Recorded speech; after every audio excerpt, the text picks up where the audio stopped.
శ్రీ గురుభ్యో నమః. ఏప్రిల్ 8వ తేదీన సంపూర్ణ సూర్యగ్రహణం సంభవిస్తున్నది మీనరాశిలో. ఈ గ్రహణం అతిపెద్ద గ్రహణంగానే భావించాలి. ఇది భారతదేశంలో కనపడదు. ఉత్తర అమెరికాని ఎక్కువ భాగం కవర్ చేస్తుంది. అమెరికాలోని 13 రాష్ట్రాల్లో ఈ గ్రహణ ప్రభావం కనపడుతుంటుంది. గ్రహణం కూడా కనపడుతుంది. ముఖ్యంగా మెక్సికో, కెనడాలలో సంపూర్ణ సూర్యగ్రహణం గోచరమవుతుంది. ఈ గ్రహణం గురించి ఒక 3-4 మాసాల ముందు నుంచే అక్కడ పత్రికల్లో కానీ లేక టీవీల్లో కానీ ఈ గ్రహణ వివరాలను తెలియజేస్తున్నారు. కొంతమంది జ్యోతిష పండితులు కూడా ఈ గ్రహణ ప్రభావం చాలా తీవ్రంగా ఉంటుంది అనేటువంటి రీతిలో కూడా అక్కడ ప్రకటనలు చేస్తున్నారు. ఇది భారతదేశంలో కనపడదు. చాలామంది దీని గురించి భయం చెందుతూ కూడా ఉన్నారు. ఎవరు కూడా ఆందోళన చెందాల్సిన అవసరం లేదు. కానీ ఈ గ్రహణంలో కొన్ని ఇతర ప్రభావాలు ఉన్న కారణంగానే చాలామందికి అనుమానాలు ఉంటూ వస్తున్నాయి.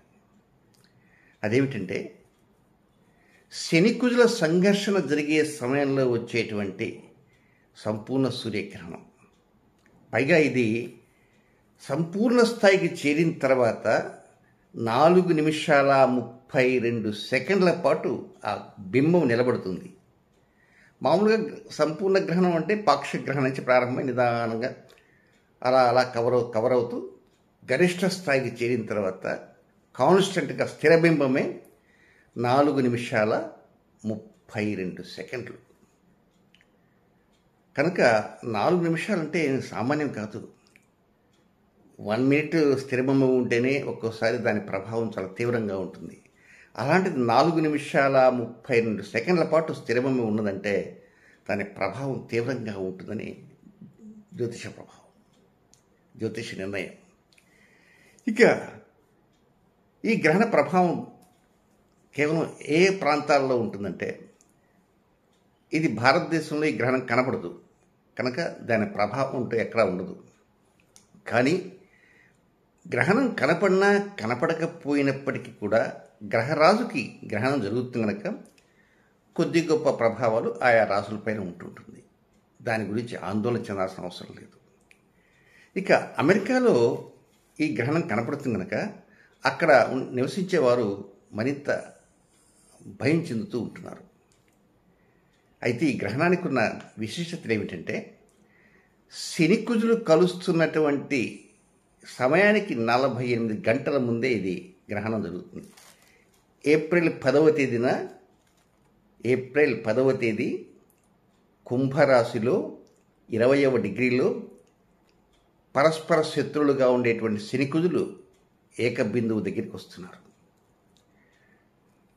అది ఏప్రిల్ 10వ తేదీ. ఏప్రిల్ 9వ తేదీ క్రోధినామ సంవత్సరం ఉగాది. ఏప్రిల్ 8వ తేదీ ఈ సంపూర్ణ సూర్యగ్రహణం.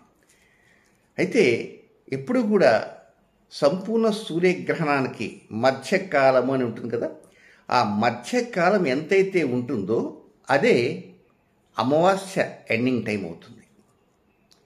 ఈ అమావాస్య ఎండింగ్ టైం మధ్యాహ్నం 1:10 అనుకుందాం.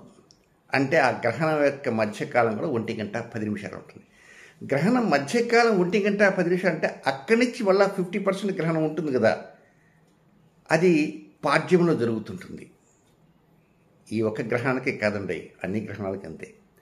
కనుక దీనిని క్యాలిక్యులేట్ చేసుకుంటుంటే పాల్గొన అమావాస్య ఎండింగ్ ఏ సమయం ఉందో అక్కడికి మధ్యకాలం ఉంది.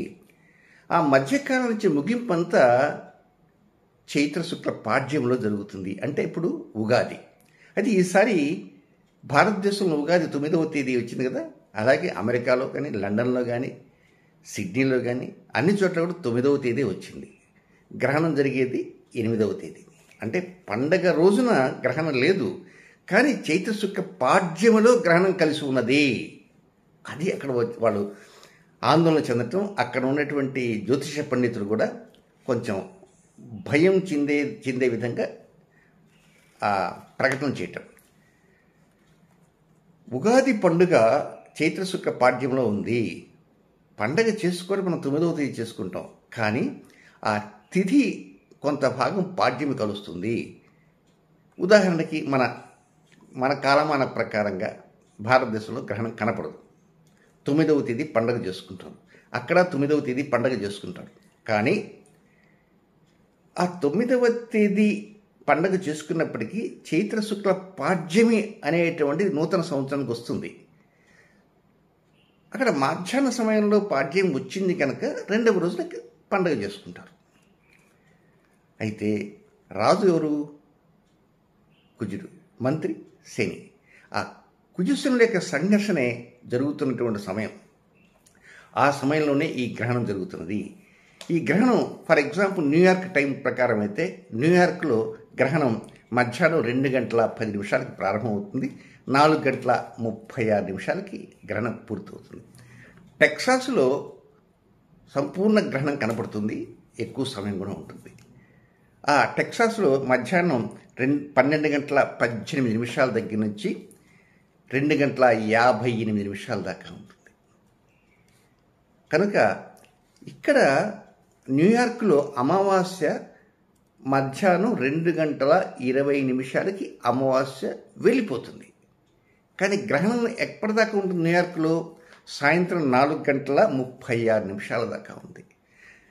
2:20 అమావాస్య వెళ్తే 4:36 దాకా, అంటే మిగతా భాగమంతా పాడ్యములో ఉంది. అందుచేతనే కొంతమంది ఆందోళన చెందుతారు. ఎవరు కూడా ఆందోళన చెందాల్సిన అవసరం లేదు.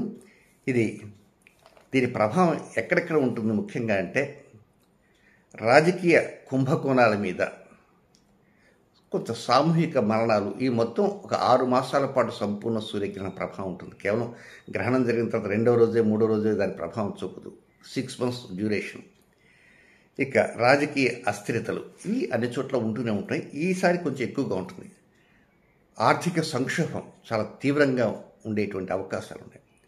ఇక చిన్నారులతో కూడినటువంటి రిలేటెడ్ టు బేబీస్, చిన్నారులతో కూడినటువంటి కొంచెం హింసాత్మక సంఘటనలు కూడా చోటు చేసుకునేటువంటి అవకాశాలు ఉన్నాయి.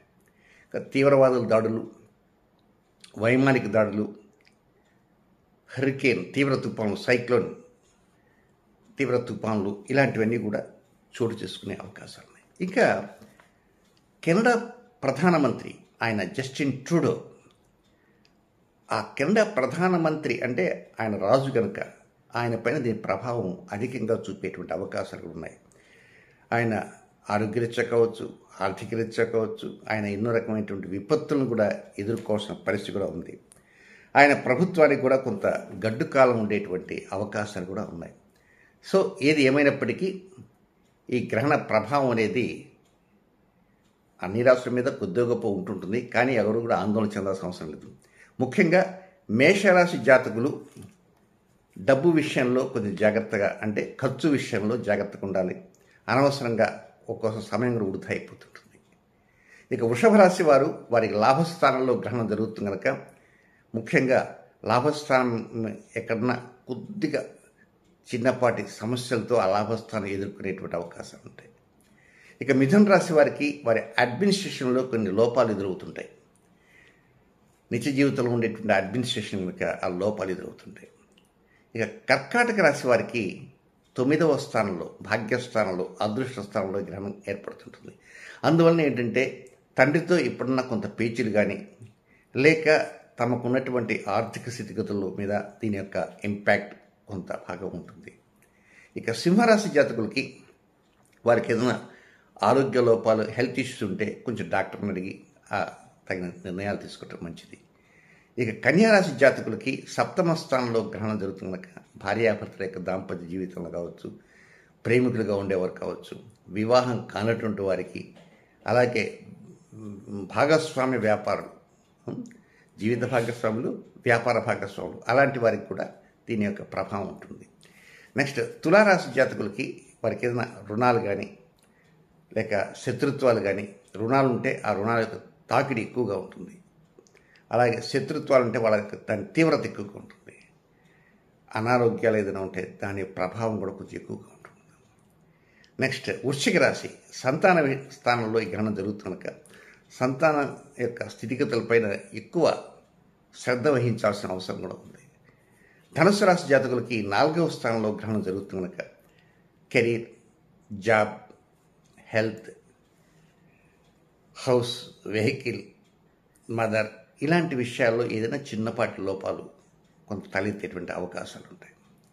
ఇక మకర రాశి జాతకులకి సోదర భావంలో అంటే 3వ స్థానంలో ఉంది కనుక 3వ స్థానంలో గ్రహణం జరుగుతుంది కనుక తోబుట్టువులతో టేక్ కేర్. అలాగే ఎవరికైనా కొన్ని విషయాలను కమ్యూనికేట్ చేసేటప్పుడు కూడా మీరు కొన్ని మిస్టేక్స్ జరిగేటువంటి అవకాశం ఉంది కనుక రాంగ్ ఇన్ఫర్మేషన్స్ వెళ్ళే కారణంగా ఒకసారి పొరపాటుగా కొంతమందికి కాల్ చేసేటప్పుడు బై మిస్టేక్ కాల్ వెళ్ళిపోతుంది. ఏమిటంటే మీరు కాల్ చేశారంటారు, బై మిస్టేక్ చేసి ఉండొచ్చు, కానీ దాన్ని వాళ్ళు సీరియస్గా తీసుకునేటువంటి అవకాశాలు ఉంటాయి. ఇక నెక్స్ట్ కుంభరాశి జాతకులు వారికి ధనస్థానంలో, వాక్ స్థానంలో ఈ గ్రహణం జరుగుతుంది అంటే 2వ స్థానం. దీని ప్రభావం వల్ల ఒక్కోసారి మాట్లాడే ప్రతి మాట కూడా కొంత అవతల వారు వ్యతిరేకంగా అర్థాలు తీసుకునే అవకాశం ఉంది. కనుక మీరు ఎంత జాగ్రత్తగా మాట్లాడినా తప్పుగా మాట్లాడినట్టుగా అనిపిస్తుంది కనుక ఆ మాట్లాడే సమయంలో ఎక్కడ ఎలా మాట్లాడాలి ఏమిటి తెలుసుకుంటుండాలి. అలాగే ఆర్థిక లావాదేవీలు కూడా జాగ్రత్త తీసుకోవాలి. ఫైనల్గా ఉన్నటువంటిది మీనరాశి. ఆ రాశిలోనే గ్రహణం జరుగుతుంది కనుక ఆ రాశిలో జరుగుతుంది కనుక కొంత మానసికంగా కావచ్చు, శారీరకంగా కావచ్చు, ఈ టెన్షన్స్ అనేవి ఉంటుంటాయి, ప్రతి వ్యక్తికి ఉంటుంటాయి. కనుక దాని యొక్క ప్రభావం ఎక్కువగా ఉంటుంటుంది. కనుక ఏదైనా ఈ గ్రహణ గురించి మరింత ఆందోళన చెందాల్సిన అవసరం లేదు. అయితే శనికుజుల సంఘర్షణ జరుగుతున్నది,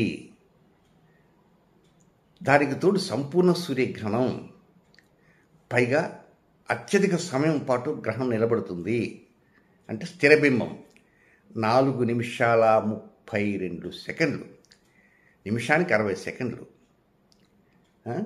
మరి అంతసేపు ఆ గ్రహణం ఉంది కదా, కనుక అంతసేపు ఆ గ్రహణం ఉంది, దాని యొక్క ప్రభావం ఇంపాక్ట్ అనేది ఎక్కువగా ఉంటుంటుంది. కనుక 272 సెకండ్ల పాటు ఆ గ్రహణం నిలబడుతుంది అంటే దాని మీద కొంతమంది పండితులు కావచ్చు, సైంటిస్టులు కావచ్చు, సైంటిస్టులు అంటే వారు దీని జాగ్రత్తలు తీసుకోండి అది ఇది అని చెప్తున్నారు. ఇక జ్యోతిష్ పండితులు కూడా ఉంటారు కనుక ఆ దేశంలో కూడా ఉంటారు కనుక వారు వారికి తగినటువంటి తోచిన విధంగా దీనికి భాష్యాలు చెబుతున్నారు. సో ఏది ఏమైనప్పటికీ కూడా కంగారు పడాల్సినంత అవసరం లేదు. కనుక ఎప్పటి గ్రహణంలాగా ఈ గ్రహణం కూడా వస్తుంటుంది. కానీ వీలైనంతవరకు ప్రతి ఒక్కరు కూడా కొంచెం సంయమనం పాటిస్తూ ఉండాల్సిన అవసరం ఎంతైనా ఉందని కూడా గమనించండి. శుభం.